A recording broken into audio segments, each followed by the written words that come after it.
Eu te convido a abrir sua Bíblia em Efésios 4, né? Estamos aí nessa caminhada de Efésios, falta menos que faltava, né? Só vai até o capítulo 6. Mas enquanto vocês abrem aí em 4, nós vamos estar lendo do 1 a 6, eu quero falar algumas coisas, né? A primeira coisa é que nós tentamos, quando mudamos, né, os horários aí, invertemos escola dominical para ser primeiro e culto após, até porque ainda não aconteceu o que é o desejo do meu coração, né, as crianças ensaiarem lá, a gente ter participação das crianças nos cultos. A gente tentou coordenar, né, Marcinha, de 10h30 eu estou pegando a palavra, mas a gente não tem conseguido isso, mas ainda assim, eu vou tentar 11h30, a gente está finalizando. E eu quero também, antes de ser a pregação, compartilhar uma coisa que estou lendo um livro do Hernandes Dias Lopes, e tem uma colocação que o Hernandes faz nesse livro que eu quero compartilhar com vocês, que eu achei muito interessante. Ele conta que, não sei aí quem conhece ou já ouviu falar, Lipo Yong-Shu, é o pastor da maior igreja local do mundo, né? Ele tem cerca de 7.000 membros na igreja local, mais de 300 grupos de família, células, o nome que a gente quiser dar. E esse homem, ele conta que ele gasta, né, ele investe cerca de 30% do dia dele para a parte que ele entende que é administrativa, e 70% é para aquilo que a gente entende que é buscar uma vida de comunhão com Deus, é a leitura da palavra, a oração. E um determinado dia, está no livro do Yong-Shu, que o presidente da Coreia ligou para ele para querer falar com ele, e a secretária atendeu e falou assim: olha, ele não pode atender porque ele está orando. E aí o presidente insistiu, mas aqui é o presidente. E ela falou assim: o senhor me entenda, por favor, eu não posso interrompê-lo, porque ele está orando. E aí, mais tarde, o presidente ligou de novo e achou que foi indelicadeza, falou assim: poxa, você não me atendeu, eu sou o presidente. E a resposta do pastor foi: eu sei que o senhor é presidente, mas eu estava conversando, eu estava numa reunião com aquele que é o soberano do universo, é o criador do universo. E isso para mim foi uma pancada muito grande quando eu estava lendo isso, porque eu vejo aqui na nossa igreja, né, não vou mais longe do que isso, quantas das vezes no momento da oração, o horário que a gente está passeando, está indo beber água, está indo ao banheiro, está conversando com alguém que está ao lado, a gente perdeu a dimensão com quem a gente fala quando a gente ora, a gente não tem essa intenção. Às vezes a gente está no colégio, está dando uma aula e a gente entende que a gente tem dificuldade naquela aula e precisa entender, a gente foca e não quer falar com ninguém para aprender a aula. Se for com o patrão, naquele grande emprego que você sonhou, o patrão fala, se bobear, alguns até babam na hora que o cara está falando. E a gente vai falar com Deus que tem o poder para dar vida e para levar à morte, que para salvar e para nos livrar de todos os tipos de mal. E a gente perdeu a noção com quem a gente fala no momento de oração. E eu queria compartilhar isso com vocês, né? Parece que a gente perdeu a noção de quem é Deus e do que é o processo que acontece no reino espiritual quando a gente está orando. O que acontece, a guerra que é quando a gente clama ao Senhor, porque o desejo de Satanás é que a gente não ore ao Senhor. Isso não é mensagem, amados, é apenas algo que eu lendo ontem ministrou meu coração e eu queria compartilhar isso com vocês, que como creio que me edificou, possa estar edificando também a vida de vocês. Dito isso, Efésios 4, do 1 ao 6. Portanto, como prisioneiro do Senhor, rogo-vos que andeis como é digno da vocação com que foi chamado, com toda humildade e mansidão, com longanimidade, suportando-vos uns aos outros em amor, procurando guardar a unidade do Espírito no vínculo da paz. Há um só corpo e um só Espírito, como também fostes chamados em uma só esperança da vocação. Um só Senhor, uma só fé, um só batismo, um só Deus e Pai de todos, o qual é sobre todos, e por todos e em todos. Deus, essa é a tua palavra. Ajuda-me, Deus, a ser um instrumento em favor da tua igreja. Não permita de maneira nenhuma que eu seja um obstáculo para que o teu querer seja realizado nesta manhã. Livra-me, Senhor Deus, de ser um atrapalhador daquilo que o Senhor quer ministrar aos corações, mas ao contrário, faça-me um ajudador, faça-me um canal de bênção para que se realize a revelação da tua palavra aos nossos corações e que pelo teu Espírito venha produzir aquilo que lhe apraz. Eu desejo, Deus, que assim seja, no nome santo e poderoso de Jesus Cristo. Amém. Amados, quem lembra de algumas coisas que eu tenho falado sobre Efésios, do 1 ao 3, do capítulo 1 ao capítulo 3, nós podemos dizer que a parte doutrinária, isto é Paulo mostrando tudo que Jesus Cristo conquistou na cruz em nosso favor, tudo que simboliza o envio de Jesus, a vida de Jesus, a morte de Jesus e a ressurreição de Jesus. Quando nós vamos ler no primeiro capítulo, nós vemos ele falando a obra do Deus Pai, a obra do Deus Filho, do Deus Pai do 1 ao 6, do 7 ao 12, a obra do Deus Filho, e do 13 e 14 a obra do Espírito Santo, e vai dizer que é tudo para louvor da sua glória, da glória de Deus. E aí, se você der uma olhada aí no que a gente leu nos capítulos 4, 5 e 6, está mais uma vez a trindade, no versículos 4, 5 e 6 do capítulo 4, está mais uma vez a trindade sendo apresentada. Ele só muda a ordem, porque aí no 4 ele vai falar do Espírito, ele vai falar do Espírito, no segundo ele fala do Senhor Jesus, e no 6 ele fala do Deus Pai. Mas a gente vê essa preocupação primeira de Paulo de mostrar a trindade, de falar que é Pai, que é Filho e que é Espírito Santo.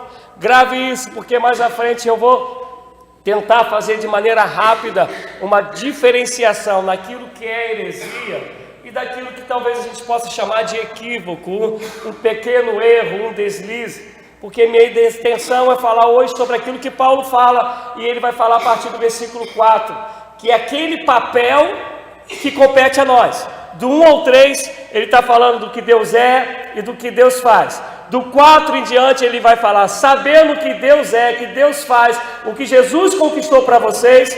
A partir do 4 ele vai dizer assim, agora esse é o papel que vocês, que creem nisso, é o papel que vocês têm que ter, é a maneira que vocês têm que viver. E aí nós vemos que Paulo ora, lá no capítulo 1, no capítulo 2, para que as pessoas, para que a igreja, ela compreenda tudo de fato que Jesus conquistou ao nosso favor. Ele chega a dizer que o mesmo poder que ressuscitou a Jesus é o poder que o Senhor nos concedeu. E quando chega no capítulo 2, ele vai falar sobre a maneira pela qual nós fomos salvos, que não é por obras, não é por merecimento, não é meritocracia, é pela graça, sois salvos por meio da fé. E aí ele vai seguindo, vai caminhar e vai falar que nós, quando não tínhamos o Senhor Jesus, nós éramos como cavalos montados, ou um burrinho montado, é a expressão de Constantino, que nós estávamos montados pelo diabo.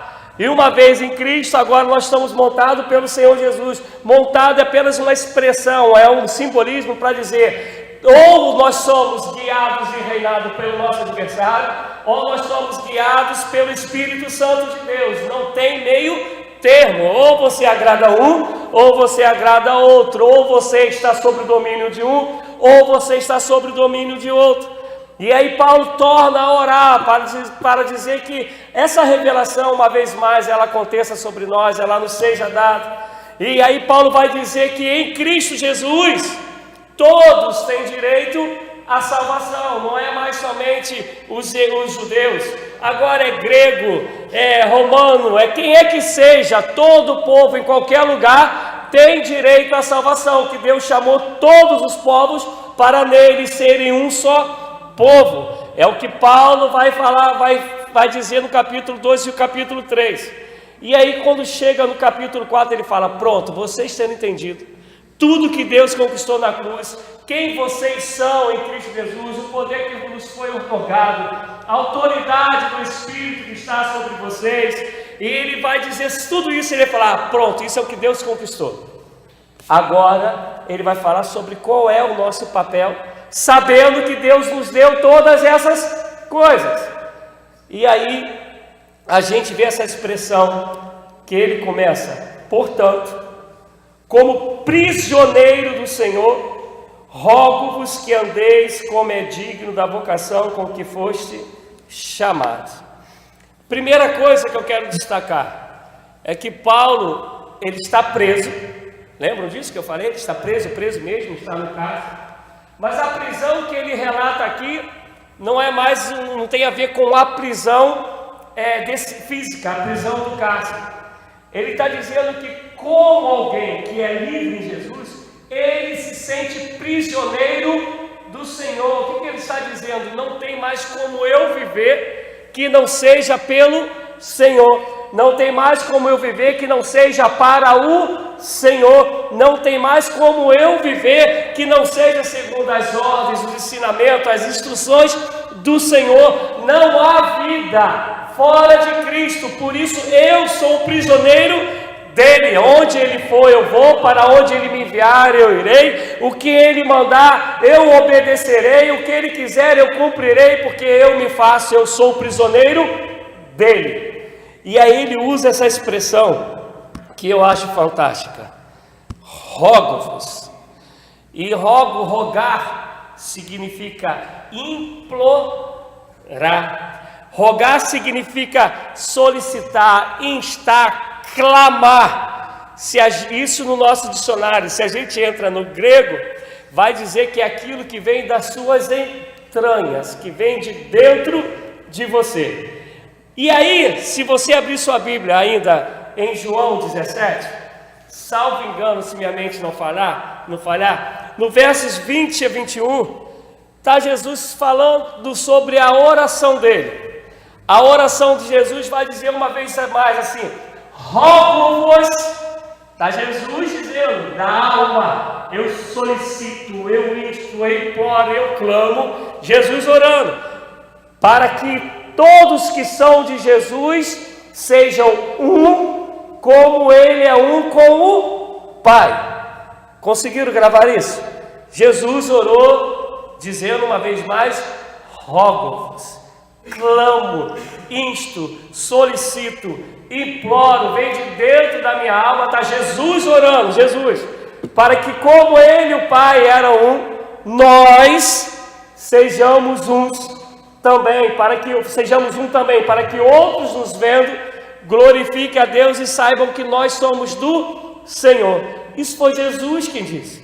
Chega Paulo dizendo, agora vocês olham para lá, sabe tudo que a cruz significa para vocês, tudo que Jesus conquistou na cruz, sabe que o poder que ressuscitou a Jesus está em vocês, sabe que o Senhor enviou o Espírito Santo, que é o Espírito como penhor, dizendo, olha, vocês são meus e eu voltarei para buscá-los.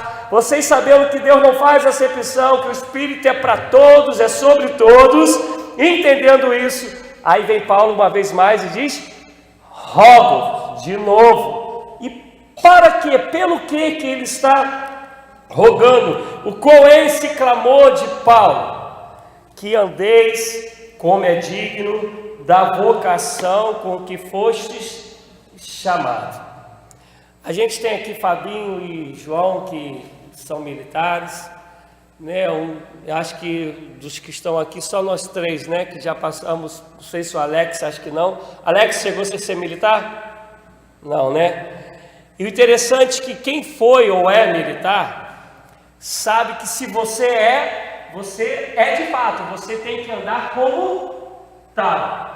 E no caso de policial e bombeiro, isso é mais sério ainda, porque o policial e bombeiro, ele não está policial e bombeiro quando ele está no serviço, ele é policial e é bombeiro o tempo todo o tempo. Inclusive, a lei, ela vai dizer, o código, ele vai dizer que todo mundo tem o direito de prender alguém.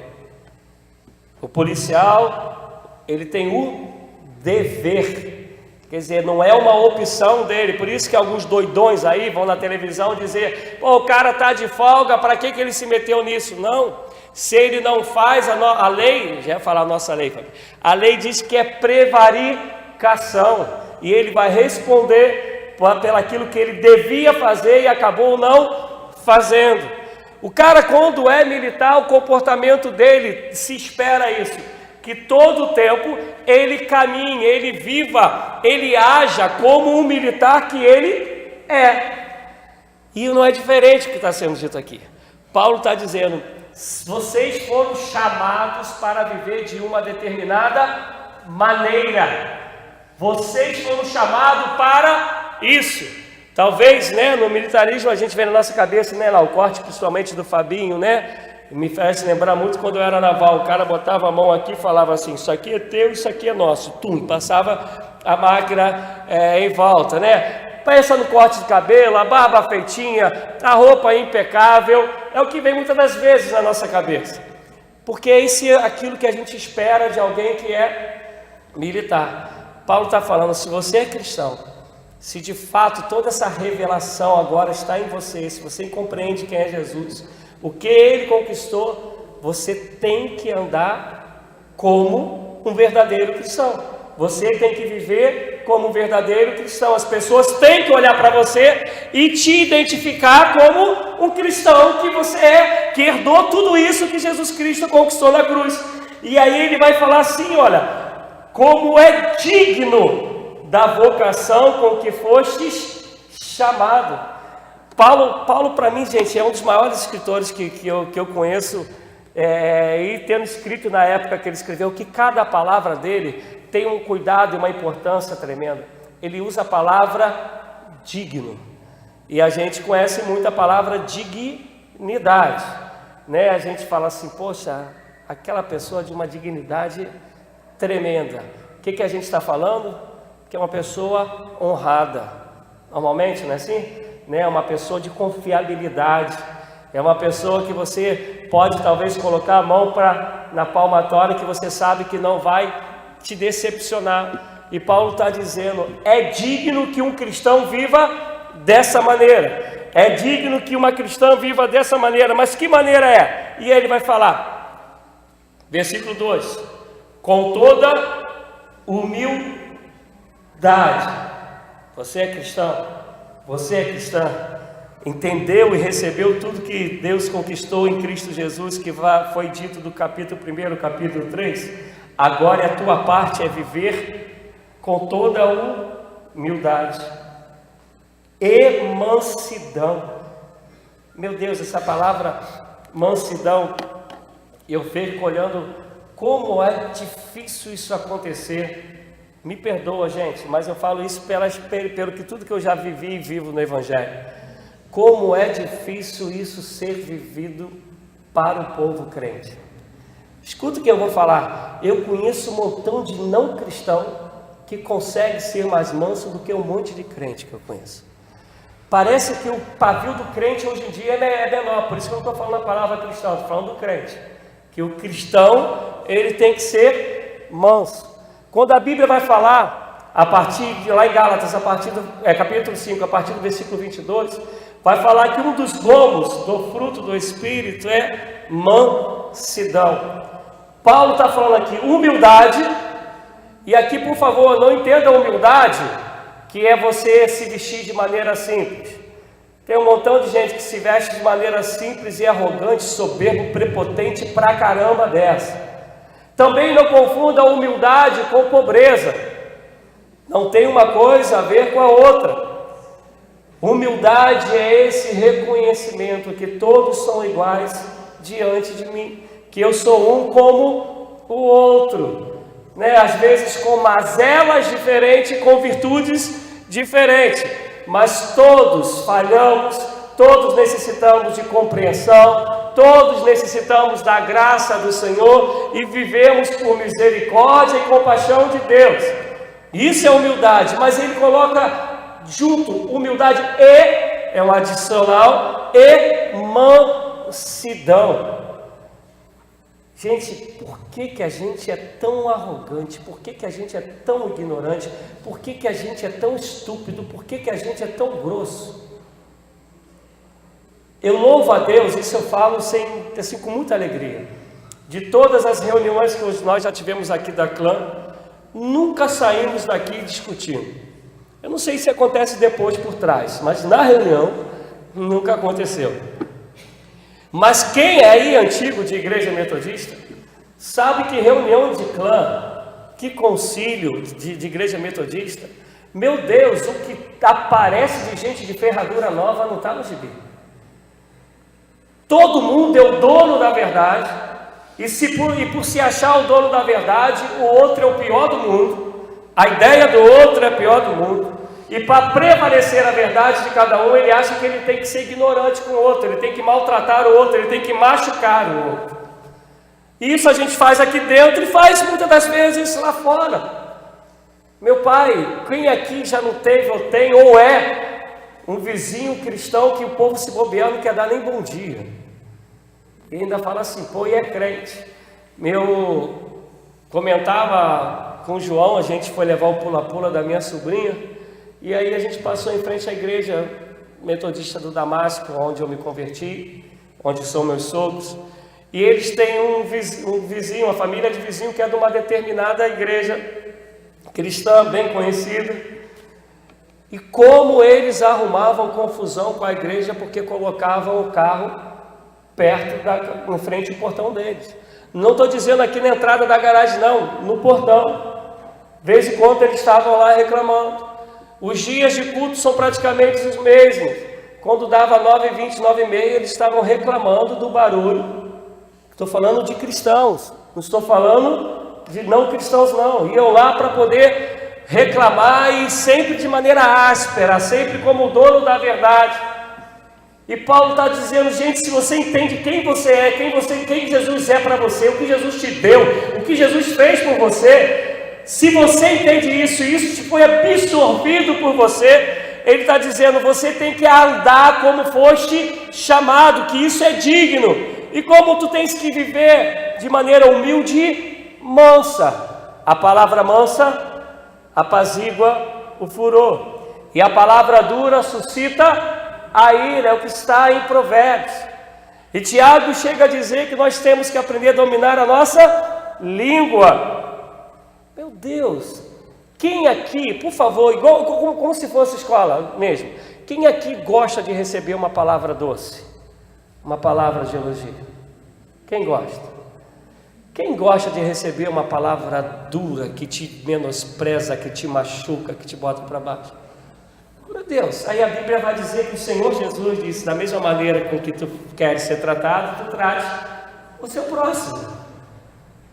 Mas a gente gosta daquele ditado que minha avó sempre dizia, farinha pouca, o meu pirão primeiro. Faça o que eu digo, mas não faça o que eu faço. Mas eu não estou falando para esse povo, eu estou falando para o povo que é povo de Deus, que teve a revelação de quem é Jesus, compreende que tu és salvo pela graça, não é pelo teu esforço, não é pelo teu mérito, não é pela tua obra, que o poder do Espírito está em você, que o Espírito habita em você. Se assim é, você tem que viver dessa forma, como foste chamado.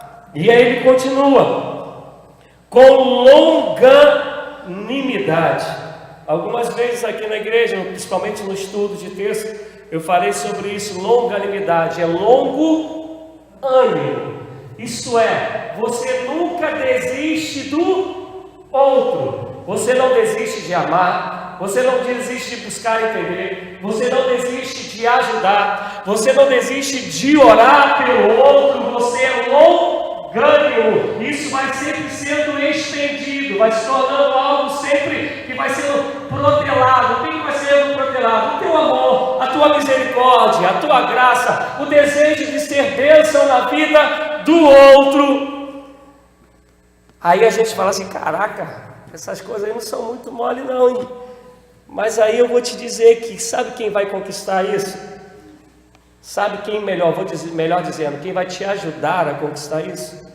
É esse Espírito que lá no capítulo 1 do Efésios, Paulo diz que o Senhor vos deu o Espírito de penhor, que o Senhor te selou com o Espírito para o dia da redenção, porque esse Espírito é o nosso Deus, é o nosso Senhor, amém? Cremos nisso? Pai, Filho e Espírito Santo. E o Senhor falou: não vos deixarei órfãos, não vos deixarei sós, vos darei o Espírito Santo, o Espírito da promessa. Ele revela a nós aquilo que é desejo do coração do Pai.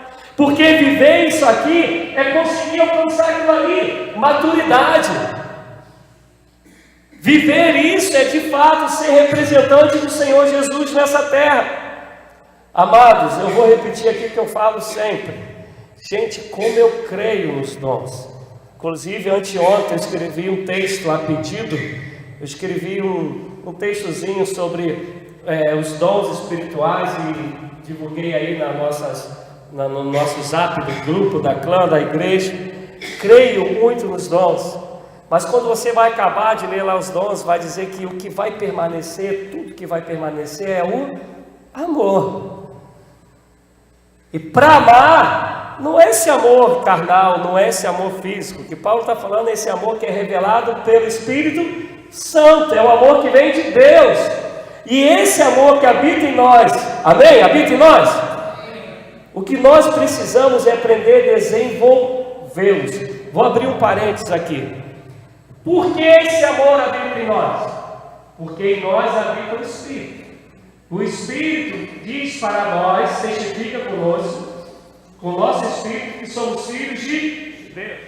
Esse Espírito é o Espírito do Deus que nós cremos que é o Deus Trino, mas é o Deus Uno, 3 em 1. E João vai dizer que Deus é amor. Se o Espírito habita em mim e habita em você, em nós habita o amor. O grande problema é a gente querer deixar esse amor fluir dentro de nós, crescer dentro de nós. E aí o problema já não é mais de Deus, o problema agora é com a gente. Por isso que Paulo está falando. Se você entendeu isso, eu rogo, eu clamo, eu insto, eu insisto, eu suplico para que andeis de forma digna pela qual vocês foram chamados. E aí a gente vai continuar falando que ele vai dizer: suportando-vos uns aos outros em amor. Eu comentei uma certa vez aqui, e é o que o grego quer dizer aqui, que esse suporte, eu já expliquei, mas vou tentar explicar de novo. Isso aqui, ó, não balança tanto, né? Mas digamos que isso aqui tivesse balançado a ponto de cair, e você encosta do lado que está pendendo a cair, e se coloca embaixo, e tu falas assim, ó: tu não vais cair, eu vou caminhar contigo, eu vou te ajudar a permanecer em pé, mesmo que haja diferença entre nós. Escutem, por favor, isso, escute. Há um livro do Caio Fábio, que já falei também dele aqui, que diz Crise do Seio e do Peito. É um livro bem antigo, mas que se nós lêssemos hoje, diríamos que ele foi escrito ontem à noite. E dentro desse livro ele diz assim: as nossas diferenças jamais podem se tornar em nós indiferença. Nossa pluralidade, ela tem que servir para completar o que está escrito principalmente em 1 Coríntios 12, quando fala dos dons, que nós somos membros que completamos um corpo.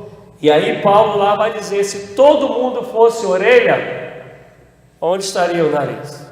Se todo o corpo fosse olho, meu Deus, que doideira seria, né? Não há como. Nós somos diferentes, mas é nessa diferença que Deus usa cada um de uma maneira para que se complete a obra dele, o reino dele. Nessas diferenças, o que não pode, por favor entendam isso, o que não pode ser permitido é aquilo que vai contra a palavra de Deus. E eu vou dar um exemplo. Entendam isso, o chamado de Deus para essa maturidade, para essa unidade, entendam, é óbvio que ele está falando também do povo lá fora. Isso é, vou dar um exemplo. Os pessoal da Assembleia de Deus são nossos irmãos, amém? Vão morar no mesmo céu que a gente, amém? Os da Batista também, amém? Eles são diferentes de nós em algumas coisas? São. O que eles são diferentes de nós é a essência do Evangelho? É o que implica a salvação? Não. Eles creem num só Deus. Amém. Eles creem que Jesus Cristo é o Filho de Deus que tira o pecado do mundo, que morreu e ressuscitou. Nós também. Eles creem no batismo, ainda que o batismo seja diferente, daqui a pouco a gente vai falar sobre isso. Nós também. Eles creem que todos nós somos pecadores, e é o sangue de Jesus Cristo que nos purifica e nos tira de todo pecado. Amém? Eles creem que Jesus Cristo voltará para buscar a sua igreja, e nós também. Amém? Eles creem que temos que ter uma vida de santificação, e nós também. Amém? Isso são os pilares do Evangelho. Mas eles não são iguais a nós. Consegue me entender? O que é inegociável é aquilo que é base. Se a base é a mesma, se a essência é a mesma, nós temos que ter comunhão, unidade com eles. Temos que ser um com eles. Por que, pastor, temos que ser um com eles? O mesmo Espírito que habita em mim habita neles. Amém? Amém, amados? Se é o mesmo Espírito, é o Espírito de amor. É o Espírito que revela quem é Jesus. É o Espírito que concede a nós autoridade, poder e domínio. Não é assim? Se é o mesmo, eu tenho que ser um com eles. Eu tenho que ter unidade com eles. Agora pense comigo. Se eu tenho que ter unidade com eles, que a gente não convive tanto junto, quanto mais eu tenho que ter unidade com os que são da minha casa. E aí eu vou falar sobre a casa. Digamos que na casa todos sejam cristãos. Se todos são cristãos, Armando, todos têm o Espírito Santo de Deus, amém? Se todos têm o mesmo Espírito, teríamos que todos nós sermos iguais, amém? Não. Nós temos um irmão que é mais calado, temos outro que é falante, temos um que é aquele que é o faz tudo, tem outro que é mais o nerd, não é assim? Tem um que fala assim, você fala, vamos, ele fala, vamos. Tem outro que tu fala, vamos, ele fala, não sei, deixa eu pensar. Somos diferentes, mas por que somos diferentes na família? Vai haver diferença? Não, onde come um, come todo mundo. Se falar de pai e mãe, então o amor que dá para um, vai dar para todo mundo. Somos diferentes, mas essa diferença não cria em nós indiferença. Por quê? Porque tem que estar movido aí esse Espírito que opera em nós através do amor. E é o mesmo Espírito. O grande problema é que nós somos tão infantis, me perdoe, tá? Eu estou falando de maneira geral. Somos tão infantis espiritualmente falando, que não conseguimos nos render ao agir do Espírito na nossa vida. Porque o dia que nós permitirmos o Espírito agir em nós vamos compreender.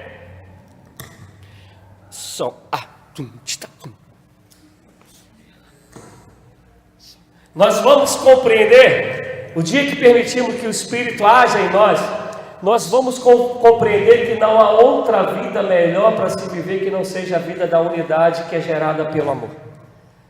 Eu vou dar aí um exemplo familiar, como eu estou dizendo. Temos aqui mães, temos pais.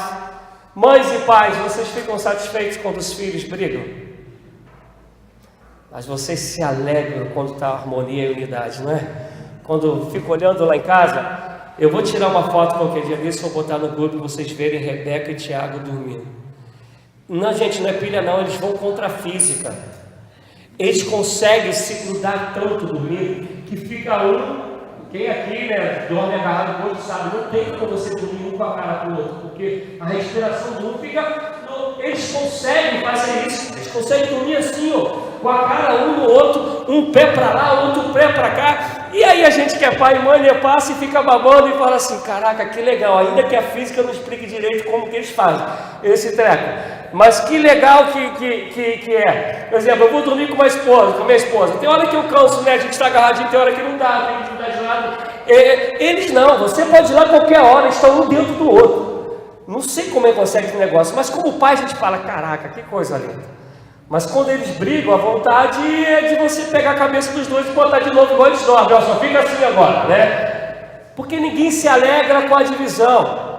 mas todos nos alegramos com a harmonia, todos nos alegramos com a unidade, todos nos alegramos quando exala através de nós o amor de Cristo.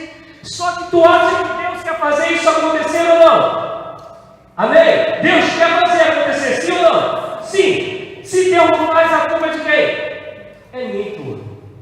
É minha porque tratamos as diferenças com indiferença. É minha porque nós não conseguimos olhar para o outro com misericórdia, com longanimidade, com humildade. É minha porque todas as vezes que nós queremos prevalecer, se sair um pouquinho da nossa medida, a gente vai querer humilhar o outro, menosprezar o outro, desfazer do que o outro faz, porque falta em nós humildade, mansidão, longanimidade e esse suporte. Esse que fala, caraca, o outro não consegue. Se você abrir em Romanos 16, se a memória não me enganar, Romanos 16, os primeiros capítulos vão dizer assim: vós que sois fortes, suportai-vos os fracos na fé. Vós que sois fortes, de novo, suportai-vos os fracos na fé. Seja suporte, seja ajudador, seja longânimo, caminhe, vá adiante, não vá no normal, porque a gente não está falando de algo que é normal, a gente está falando que é algo que é sobrenatural, que é dado pelo Espírito de Deus, que é aquilo que Jesus conquistou na cruz e nos outorgou. É o que Paulo falou do 1º ao 3º capítulo, e agora ele está falando, já que isso está em vocês, é de vocês, a vida de vocês tem que caminhar desta maneira. Do contrário, não é povo de Deus. Eu já falei isso aqui uma vez. Gente, eu vi a igreja aqui domingo, desde que eu estou aqui, acho que eu só tinha visto a igreja daquele jeito quando o dia da minha posse e despedida do pastor Nelson, porque nem no outro aniversário estava tão cheio como estava domingo passado. E olha que faltou, né, como exemplo, a família da Valéria, o Fábio e a Raquel não estavam, faltou gente, e a igreja a gente teve que buscar cadeira. Teve uma hora que o João Pedro falou assim: pastor, se encher mais a gente pode ir lá para cima, a gente jovens. Eu falei, claro que pode, não tem problema algum, pode ir. E aí eu fico olhando quantas dessas pessoas, talvez, né, que eu não vi tanta gente diferente não, mas quantas pessoas que já estiveram aqui conosco, que nós tratamos com indiferença quando elas saíram, que se de fato o amor de Deus tivesse nos movido, nós tínhamos investido mais nelas para trazer essas pessoas de volta. Teríamos sido mais longânimos para com ela. O interessante, escuta isso por favor, principalmente o povo que é mais antigo. Você já reparou quando o negócio não está da maneira que a gente quer? A primeira coisa que normalmente a gente fala assim: eu vou sair da igreja. A maioria dos crentes que eu conheço é assim: vou sair da igreja. E aí eu vou falar para você, esse eu vou sair da igreja tem a ver com longanimidade, tem a ver com suportar um ao outro, tem a ver com humildade, tem a ver com mansidão? Não tem, porque se eu não estou conseguindo conviver com aquele, ou não estou buscando conviver com aquele, que o Espírito de Deus que habita em mim, habita nele, e prefiro ir embora, é sinal que eu não estou vivendo isso que Paulo está falando, que tenho que viver como aquele que é digno da vocação com que foste chamado. Aí eu vou te fazer uma pergunta que eu gosto sempre: se tu não consegues viver com ele aqui, tu acha que tu vai para o mesmo céu com ele, ou que ele vai para o mesmo céu que você? Um dos dois vai ficar, filho. Ai, se não dá para viver aqui, que são algumas horas, algum momento, como tu vai viver na eternidade? Ah, pastor, tem gente que é insuportável. Sim, mas eu estou falando sobre aquilo que vem do Senhor, que é o sobrenatural, que te dá o Espírito, ou já te deu o Espírito, para que você possa suportá-lo em amor. Caminhar, viver digno com a vocação pela qual foste chamado. Aí vocês falam assim para mim, às vezes vocês têm aqueles grupinhos, né? Que já senta tudo juntinho. Por favor, gente, não estou falando mal disso. Já falei isso aqui algumas vezes pregando. Tem aquele grupo que nós temos uma empatia, né? Parece que a gente canta a mesma música, respira o mesmo ar. Isso é natural do ser humano. Mas não é porque é que eu tenho um grupinho que eu não posso estar aberto para outro grupo, para ser um ajudador, para ser um companheiro, uma companheira, para orar pelo outro. O grande problema da gente é que a gente faz grupinhos e não consegue se abrir para o outro. Aí eu vou fazer agora vou fazer igual às vezes os artistas fazem, né? Agora vem aqui em mim. Como é que eles falam, gente? Foca em mim, foca em mim, foca em mim.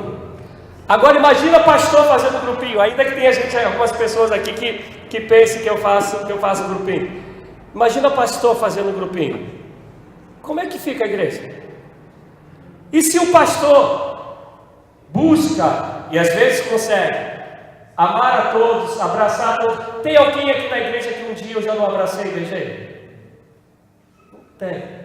Até os homens que tentam correr, eu abraço, como o Júlio da Meire, que não está aqui, né? Ele é meio machão, e eu às vezes vou lá e dou um abração e um beijão nele.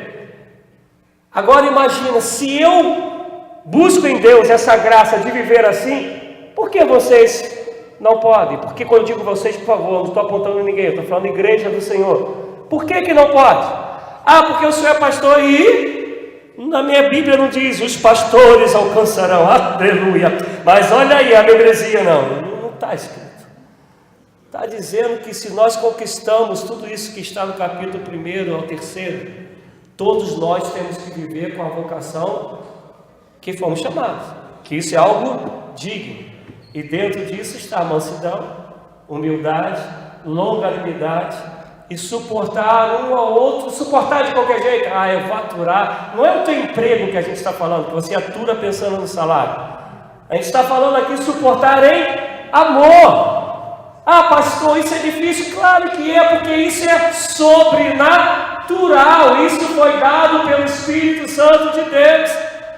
Isso foi dado pelo aquilo que Jesus falou: não vos deixarei órfãos, vos enviarei outro Consolador. É o Espírito de poder, é o Espírito que nos revela aquilo que está no coração do Pai. É esse, parecia até aquele Henry Christian falando agora, né? Pai, né? A gente precisa entender isso, porque isso não vai acontecer se a gente não quiser. Entende? Eu vou repetir, sendo bem chato para explicar no nosso coração e na nossa mente. Isso já existe, porque escuta o que Paulo falou: já foste chamados. Ele não está dizendo que vocês serão chamados, que eu serei chamado. Ele está dizendo que já fomos. Se já fomos, já existe. Se não existe na prática, não tem mais nada a ver com Deus. Tem a ver comigo e contigo. Eu vou dar um exemplo de hoje. Eu estava olhando aqui, né, o Lucas tocando um teclado, eu falei: que família sem graça, cara. Né? Família abusada. Vem Letícia aqui, sai do instrumento, vai para outro. Aí vem Lucas, que eu nunca tinha nem visto tocar, né? Era igual o Jó, conhecia de ouvir falar, mas agora meus olhos te veem. Aí eu vim tocando aqui no dia da escola dominical, depois no livre, e hoje ele já foi pro teclado. Eu falei para o Alessandro: que família abusada esse treco, né? Mas eu fico pensando, a pessoa, ele sabe tudo isso e vivia como ele estava antes, na caverna lá. Só usava o dedo para teclado de computador, de notebook. Já está nele o dom, já está nele o saber. Mas se não praticar, de nada adianta. Não vai ter nenhuma melodia que vai chegar aos nossos ouvidos. E o que Paulo está dizendo é que isso já está em você. Já está em mim, já está em nós. Somos nós que temos que chegar a essa maturidade e dizer que se eu sou de Cristo, que se Cristo habita em mim, eu tenho que viver assim. Não há outra opção. Tanto não há outra opção que Apocalipse vai dizer: seja quente ou frio. Se for morno, vomitar-te-ei. E o frio aqui é aquele que ainda não teve a revelação, é aquele que não conhece. Agora, se você conhece, meu amado, trate de ser quente. Do contrário, vai ser vomitado. Ontem eu conversando com um irmão, né, lá da igreja de Santa Cruz, onde faleceu meu amigo. E eu conversando com o irmão, e algumas coisas não legais aconteceram de parte da igreja para o pastor que acabou falecendo. E esse irmão era muito colado com o pastor que faleceu. Ele fala: pastor, eu tenho que vigiar muito para eu não falar um montão de besteira para umas meia dúzia aqui. E aí eu falei para ele: meu amado, eu vou falar para você aquilo que eu creio. Eu vou falar assim: tenta sempre olhar e tratar com amor. Que se você olhar e tratar com amor, até suas verdades, que não deixam de ser verdades, mas que serão verdades que vão machucar, que vão ferir, que vão causar divisão, é melhor você não dizê-los. Olhe com amor, que as tuas palavras vão ser doces, que tu vai tratar com misericórdia, com longanimidade. Porque isso é o Evangelho. Isso é para quem de fato nasceu de novo, para quem de fato é de Cristo. E aí, versículo 3, procurando guardar a unidade do Espírito no vínculo da paz. Para que é isso tudo que eu falei até agora, que Paulo está dizendo? Para que é isso tudo? Qual o objetivo disso tudo? Guardar a unidade, para sermos um. E aí lembra, lá em João 17, versículo 20 e 21, Jesus orando, rogo-vos, rogo, ó Pai, não, aí não é vos, é rogo, ó Pai, para que como eu e o Senhor somos um, eles sejam um também. Esse seja um está falando o quê? De unidade. Vem Paulo, que é o mesmo Espírito, escreve para os Efésios dizendo, tudo isso, de suportar, de ser manso, de ser longânimo, tudo isso é para que vocês busquem permanecer unidos. Mas olha a expressão que ele vai usar, procurando guardar. Guardar é deixar de qualquer jeito. Vamos lá, donas de casa aí. Te deram alguma coisa e falaram assim, guarda, tu pega e joga lá na mesa. É assim?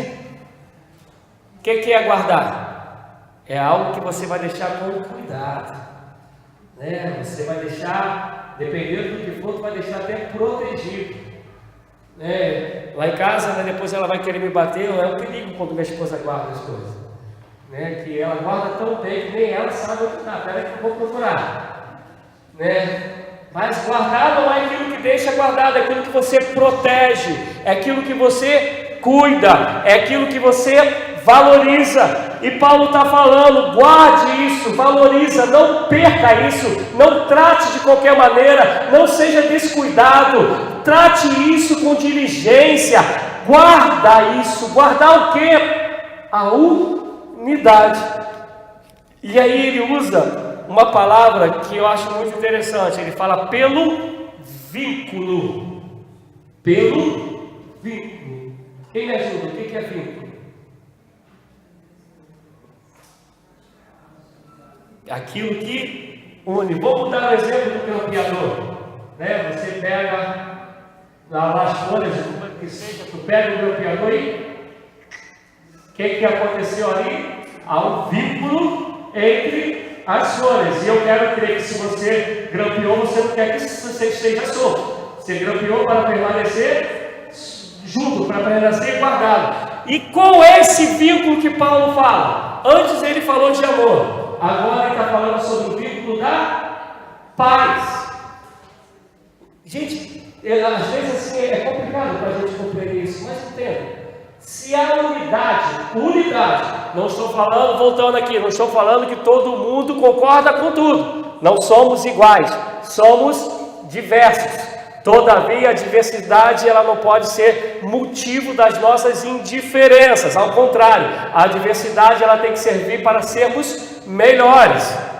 Eu estou lembrando agora de um dia que trabalhava lá no Meia e uma cliente lá era uma joalheria que eu trabalhava, ela foi desfazer do rapaz que era gari.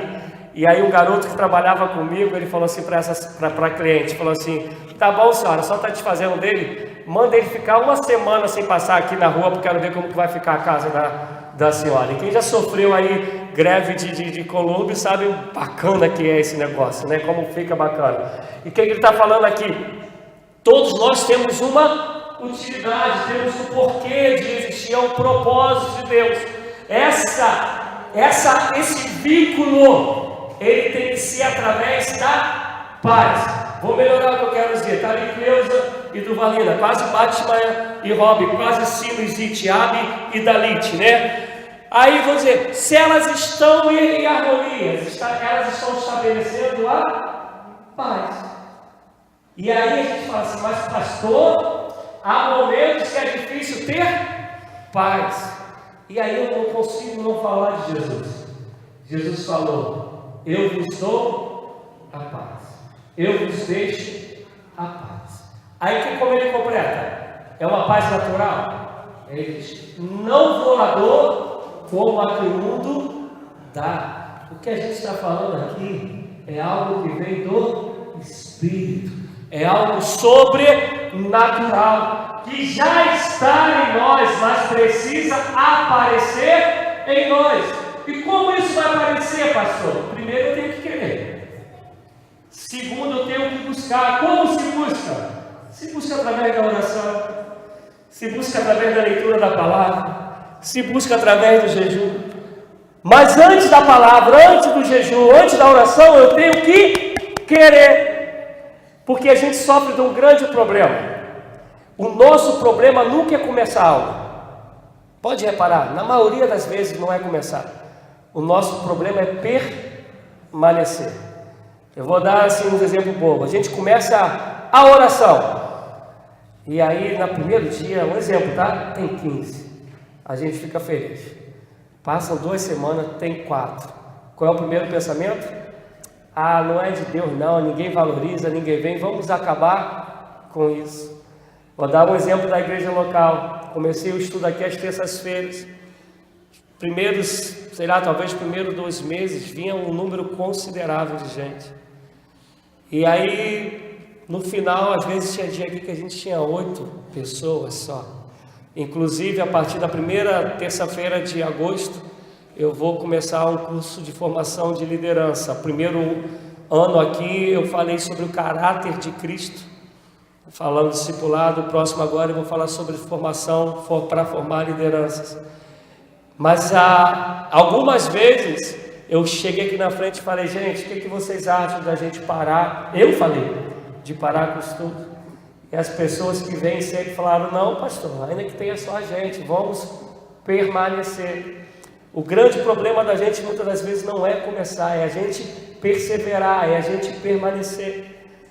E a gente precisa perseverar, permanecer e andar digno com a vocação pela qual nós fomos chamados, com o vínculo da paz, em amor, em mansidão. Mas é muito mais fácil a gente chutar o balde, com a expressão que tem, chutar o balde da barraca, do que a gente permanecer, do que a gente guardar, como está sendo dito aqui. E a gente vai terminar agora. Há um só corpo. Entendam isso, crente. Crente, entenda, Paulo está dizendo: há um só corpo, não há vários corpos.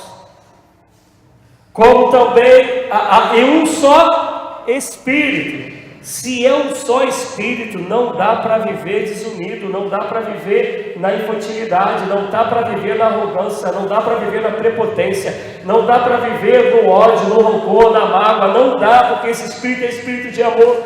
Como também fostes chamados em uma só esperança da vossa vocação, um só Senhor, uma só fé, um só batismo. O batismo ele pode diferenciar, mas o batismo ele é um só. E nós, enquanto igreja metodista, não somos preocupados com qual tipo de batismo, né? Tem uns que vão defender aí que tem que ser só imersão, e agora a metodista está com essa mania, né? Tem um povo aí que só quer batizar agora com imersão.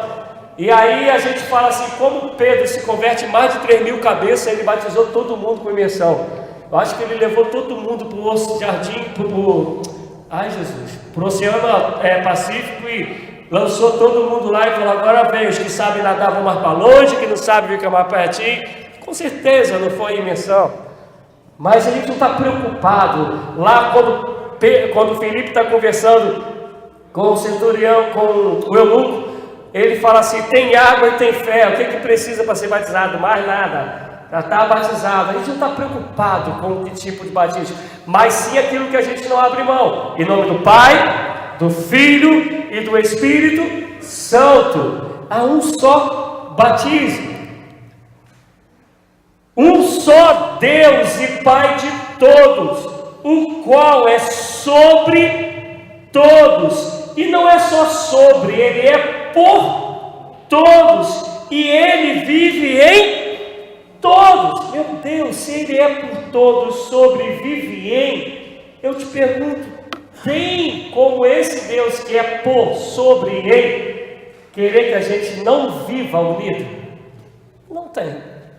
Tem como esse Deus querer que a gente não viva com a vocação pela qual a gente foi chamado? Não tem. Se não acontece, a culpa é minha e é tua. Nós que somos marrentos, nós que somos cheios de mimimi, nós que fazemos diferença entre um e outro, a culpa é nossa. Não tem nada a ver mais com Deus. E meu desejo é que cresçamos a essa maturidade para viver esta unidade na qual nós somos chamados. E eu termino só com essa parte: por todos e em todos. O mesmo Deus que deseja que nós vivamos unidos, em paz, em mansidão, longanimidade, na nossa casa, Ele deseja que seja assim na casa da comunidade, em nossa igreja. Como Ele também deseja que seja assim com o presbiteriano, com o assembleano, com o batista. Todos esses onde nós cremos que vão para o mesmo céu que nós vamos, que o Espírito habita neles. A gente não dá para crer, por favor. Eu vou fazer uma ênfase aqui. Nós estamos falando daquilo que é sobrenatural, que é movido pelo Espírito Santo de Deus. Não dá para eu esperar essa unidade como órgão. Dá. Para ver se a gente entendeu. Não, eu posso ser amigo do órgão. Mas eu estou falando da unidade que é pelo vínculo da paz, gerada pelo Espírito de Deus, que é o Espírito de amor. Não vai dar para a gente ter essa mesma unidade, porque ele adora um Deus, eu adoro o outro, ele crê em Deus, eu adoro o outro. Não estou falando de amizade, não estou falando de afeição, não é isso. Eu estou falando sobre viver no vínculo da paz, de termos a unidade que já habita em nós, que é gerada pelo Espírito Santo, que falta a mim e a você permitir que isso cresça. Eu não sei o que passou na cabeça dos dois Joãos. Nós fomos lá levar a pula-pula e nós também tínhamos levado a Rebeca lá no salão do amigo que temos lá, que eu cansei de falar dele aqui, o cara que corta meu cabelo, é Bebeto, é homossexual, mas é nosso amigo desde 8, 10 anos. E aí eu entrei no salão, né? Já tinha lá uma outra cliente, eu fui buscar a Rebeca pensando aí, eu abracei, eu beijei, aí o irmão dele estava lá também, eu abracei, beijei. Eu não sei o que passou na cabeça de João, né? Mas na cabeça de muita gente poderia dizer assim: caraca, pastor dentro do salão está beijando, abraçando o cara lá, né? Que é homossexual, porque a maioria dos crentes pensa assim. Eu estou querendo dizer isso para dizer assim: nós não temos nenhuma, pelo contrário, nós não temos nenhum obstáculo de amar o outro, de amar o desigual, nunca. Que é o que professa outra fé, ao contrário, nós temos que amá-los para que eles vejam o amor de Deus em nós. Mas o que nós estamos falando aqui é dessa unidade que é gerada pelo Espírito Santo de Deus. E aproveitando esse gancho, caramba, se eu consigo ter unidade, ou ter amizade, ou ter um amor pelo outro crer diferente, que adora outros deuses, como eu não vou ter unidade, amizade, empatia pelaquele ou pelaquela que nele habita o mesmo Espírito que habita em mim? Consegue me entender? Eu creio que se a gente aprender a andar, e a gente deve andar dignos da vocação pela qual nós fomos chamados, a gente muda o mundo, gente. A gente muda. Quem aqui já viu meus irmãos que falam assim: caraca, esses irmãos são muito unidos? Quem já viu meus irmãos que falaram assim? Alguém já? Teve irmãos que você olhou e falou assim: caraca, esses irmãos, esses são gente que são muito unidos. Se a gente saca isso em filhos, né, de alguém que são irmãos, imagina o mundo se ver isso em nós. Imagina, olha, presta atenção, 2 simples irmãos que você conhece, que são unidos pra caramba, tu olhas e fala: caraca, que legal, esses caras são muito unidos. Tu imagina se o povo de Deus viver nessa união, tendo em vista que o Espírito é o mesmo que habita em um e habita no outro.